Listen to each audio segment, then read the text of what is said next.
New at 6, a new book that tells a story of transformation unlike any other. A former Senatobia firefighter burned beyond recognition, saved by surgeons with the world's most comprehensive face transplant. That patient's name, Pat Hardison. And as Joe Burt shows us, Pat is a true survivor in every sense of the now written word. The front cover of his book, Facing the Fire, features an image of Pat Hardison minus his face. Pat got a new face a decade ago, thanks to a revolutionary 26-hour surgery that made headlines around the world. Pat's new face is the only one his grandchildren cherish running around Hardison Hill in Tate County. But this is the face Pat Hardison's 5 children saw on September 5th, 2001, as they left their home for school. Their father, a dedicated volunteer firefighter, responded to this house fire on the south end of DeSoto County. The roof caved in on Hardison, burning his entire face, head, neck, and upper torso. He lost his eyelids, ears, lips, most of his nose, and all of his hair. After 63 days of treatment in the Med's Burn Center, this is the face Pat Hardison's children saw when he came home. You told me almost 10 years ago when we first met about the challenge of your presence in public, especially at first, when people would stop and stare, and human beings being human. That's it. They do it now just because of the discoloring and stuff now, but it's different now, because when I was younger, I couldn't accept that, and now I'm 51 years old, so it is what it is. Pat persevered through 14 years of looking this way until a team at NYU's Langone Medical Center connected him with a grieving mother who wanted to donate her son's organs. 26-year-old bicycle messenger David Roadbaugh, who was killed in a crash while not wearing his helmet.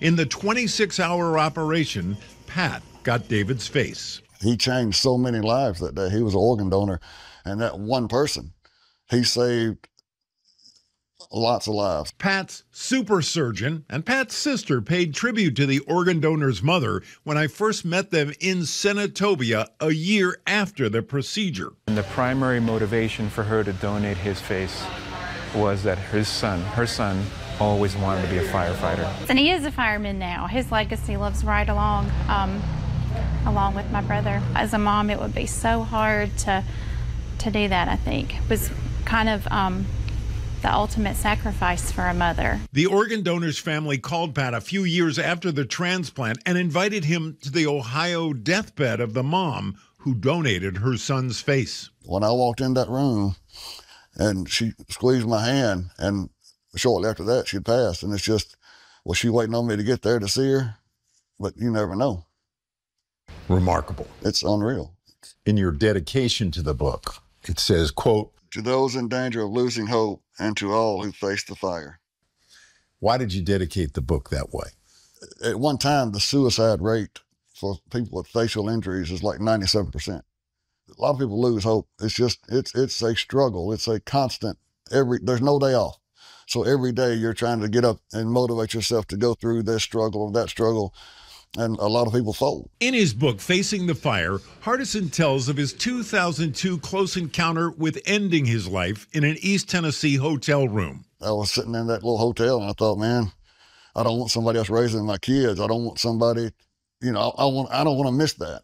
And that's what brought me back home with my babies. Back home later, Pat faced another battle, addiction to pain meds. I got in a place where there was so much self-pity and so much anger, and I medicated myself through that, and me telling myself there was so much pain, so I took all the medication that I could. Pat bottomed out on the pain drugs, went into treatment, and how does he take meds now? When I need them, I don't have to take them every day, thank goodness. There's not a lot of pain, so that's good. The good part about it is. What's life like now for you?